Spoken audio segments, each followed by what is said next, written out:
Tem líder que chama de empatia aquilo que no fundo é só medo de deixar de ser querido pelo time, né? Imagina o seguinte cenário, você tem um analista de sistemas do seu time que anda claramente desmotivado, e eu estou falando do analista de sistema, mas serve para qualquer profissional, tá? Nas últimas sprints ele não consegue fechar as demandas que ele assumiu, ele começa uma tarefa e abandona no meio, ele deixa de passar detalhes que antes ele não deixava, e de vez em quando ele some ali por horas sem avisar ninguém, né?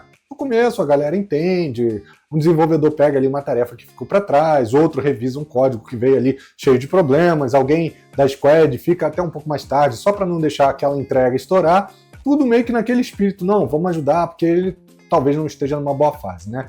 E tudo bem, time também é isso, só que aí passam 2 semanas, depois 3, depois 4, e aquilo que parecia uma semana ruim começa a virar um padrão.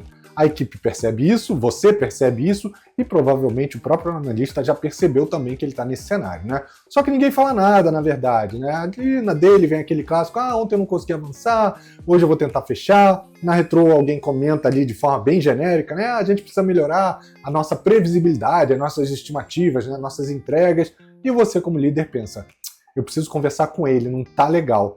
E aí começa uma outra conversa, só que uma outra conversa dentro da sua cabeça. Ele já está desmotivado, se eu pressionar, isso pode piorar. Talvez ele esteja passando ali por algum problema pessoal, eu não quero que ele ache que eu estou perseguindo ele, eu vou observar só mais uma sprint. Depois eu chamo ele para um café e vejo aí como é que estão as coisas. Você percebeu? Nenhuma dessas preocupações ela é realmente absurda. Aliás, é justamente isso que torna essa situação mais perigosa, porque as melhores desculpas são aquelas que elas parecem mais sensatas. E é sobre tudo isso que a gente vai falar no episódio dessa semana. Meu nome é Bruno Ribeiro, eu sou coach especialista no desenvolvimento de pessoas e liderança, e você está no Spoilers da Vida. Se você for novo por aqui, não deixe de assinar o canal, ativar as notificações para que você receba toda semana um conteúdo exclusivo que eu já venho gerando aí há mais de 7 anos. Se você preferir, também pode acompanhar a gente pelos outros canais que eu vou deixar aqui na descrição desse episódio. E voltando para o nosso cenário de desenvolvedor desmotivado e da conversa difícil, é claro que você precisa entender se existe alguma coisa acontecendo. Claro que não é para chegar despejando cobrança em cima de alguém que você nem sabe como é que tá, né? Mas existe uma grande diferença entre tentar entender o contexto e usar o contexto para não falar sobre o problema. E é aí que muito líder acaba se perdendo, acaba escorregando, né? Ele marca ali um one-on-one, ele pergunta da família, ele pergunta se tá tudo bem, ele diz que percebeu que a pessoa tá ali um pouquinho diferente, aí o cara fala que realmente tá cansado, que perdeu um pouco a motivação, que anda com algumas coisas na cabeça, né, sobrecarregado, e pronto. O líder sai da conversa pensando, beleza, agora eu entendi. Só que entender não resolve problema nenhum, né? A sprint seguinte continua atrasando, os colegas continuam cobrindo o que esse cara não está entregando, a qualidade continua caindo, só que agora você tem uma justificativa emocional para não tocar naquele assunto com mais firmeza. É quase que como se compreender a causa eliminasse a necessidade de tratar a consequência. E você sabe que não é bem assim, né? E nada disso elimina nada, né? Você pode acolher a pessoa sem esconder o problema. Empatia não é fingir que o problema deixou de existir só porque agora você entende de onde ele veio.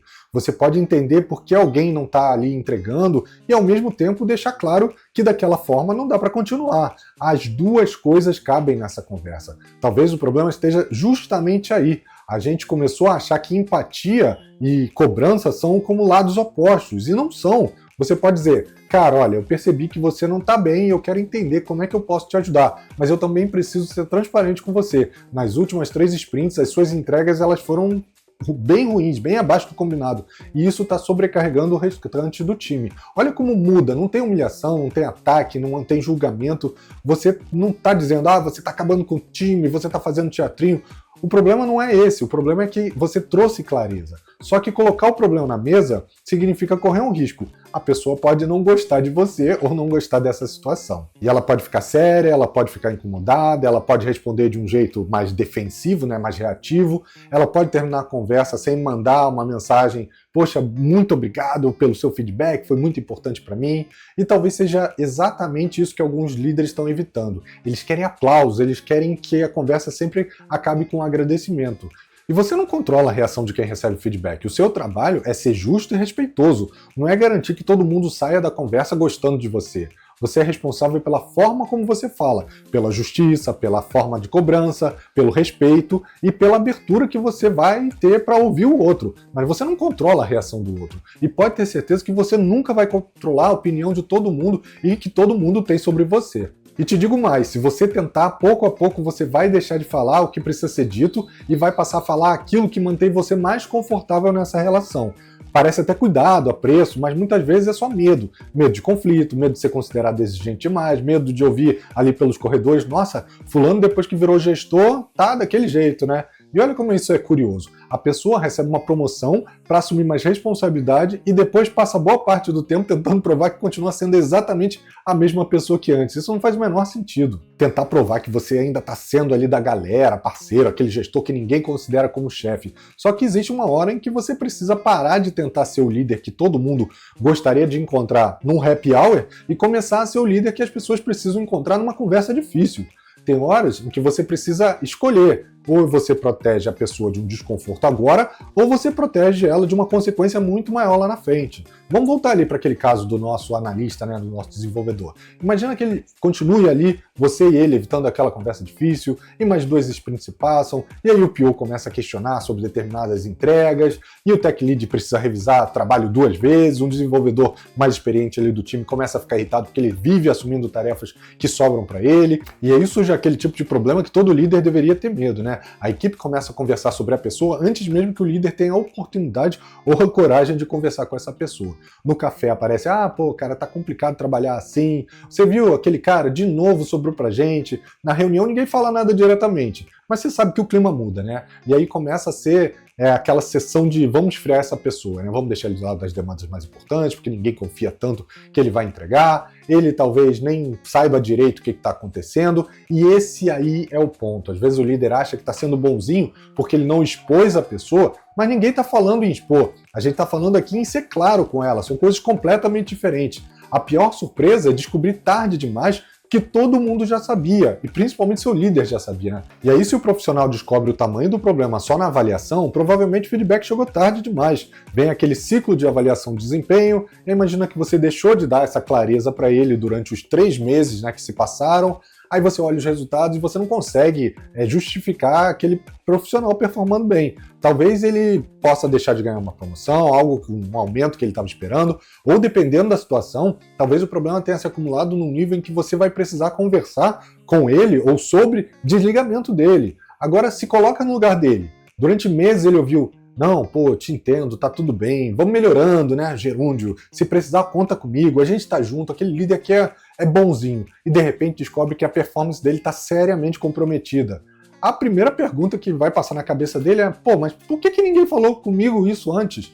E essa pergunta, ela é pesada, sabe por quê? Porque você sabia como líder. Só não quis pagar o preço dessa conversa. Então deixar a outra pessoa pagar o preço da surpresa é muito pior. Isso não é empatia, isso é omissão. Uma omissão com boa intenção. E boa intenção não elimina a consequência. Firmeza não é grosseria. E gentileza também não é omissão. Você pode ser direto sem ser babaca e pode ser humano sem passar a mão na cabeça de todo mundo. Claro que isso exige um equilíbrio. Eu não estou defendendo voltar o gestor que entra numa sala batendo na mesa, chamando todo mundo de grosseria, falando que é sinceridade, que eu sou uma pessoa que fala tudo direto. Aliás, a gente ouve muito essa frase, né? Eu sou muito direto, né? Como se isso te desse licença para ser mal educado. E não é esse o caso, né? Você pode ser direto sem ser babaca. Pode cobrar sem humilhar ninguém, cobrar uma entrega sem dizer que a pessoa é ruim, né? Questionar um comportamento sem destruir a autoestima de quem está ali na sua frente. Essa habilidade talvez seja uma das partes mais importantes da liderança, né? Só que exige um outro lado da moeda, né? Da mesma forma como a agressividade não é firmeza, a gentileza também não é omissão. Nem sempre o que é certo gera gratidão imediata. Às vezes a melhor coisa que você vai fazer por alguém é justamente aquilo que vai fazer com que ela não agradeça agora. Muito pelo contrário, né? Às vezes ela fica até irritada. Porque tapinha nas costas é gostoso, uma mensagem de agradecimento: você é incrível, muito obrigado por ser aquele líder que a gente precisa. Quem é que não gosta disso, né? Quem é que não gosta de receber? Só que isso não pode ser a sua bússola moral, né? Às vezes, a melhor coisa que você vai fazer por alguém não vai render um obrigado naquela semana. Talvez renda até um pouco de raiva, como eu falei. Talvez a pessoa entenda meses depois e talvez ela nunca entenda, né? Liderança também exige maturidade para aceitar isso. Porque no fim, existe uma pergunta que precisa ser feita antes de qualquer conversa difícil. Você realmente está protegendo essa pessoa ou você está protegendo a imagem que você gostaria que ela tivesse de você? Nem toda crítica ao líder significa que o seu líder errou. Se qualquer reclamação da equipe faz você mudar de direção, você não está ouvindo as pessoas, você está sendo governado pela reação delas. Existe uma diferença enorme entre estar aberto ao feedback e viver refém do feedback. Um líder maduro, ele consegue ouvir, olha, eu não concordo com você. E ele pode responder, olha, tudo bem, me explica aí por que você não concorda, qual é o seu ponto de vista. Ele escuta, ele avalia, ele pode descobrir que errou, ele pode mudar de opinião. E se ele errou, ele muda. Isso é força. Isso é a posição que o líder tem. E ele também pode ouvir e concluir, olha, eu entendo o seu ponto, mas a gente vai manter a minha decisão. Isso também é força. Ah, Bruno, mas então como é que eu faço para dar um feedback que eu não quero ser um carrasco, eu não quero que o meu time me odeie, mas eu também não quero ser aquele chefe bonzinho, bunda mole que só se ferra, né? Então eu vou trazer aqui algumas coisas que você pode fazer. Mas antes disso, vou te pedir que se você estiver gostando, curte, deixa seu comentário, compartilhe esse episódio com alguém que esteja precisando ouvir essas palavras, uma liderança que às vezes está passando por essa situação, ou um liderado que às vezes pode estar achando que está tudo bem e que na verdade ele não está tendo o feedback que ele precisava receber. Então curte e compartilha que esse conteúdo vai fazer muito bem para outras pessoas.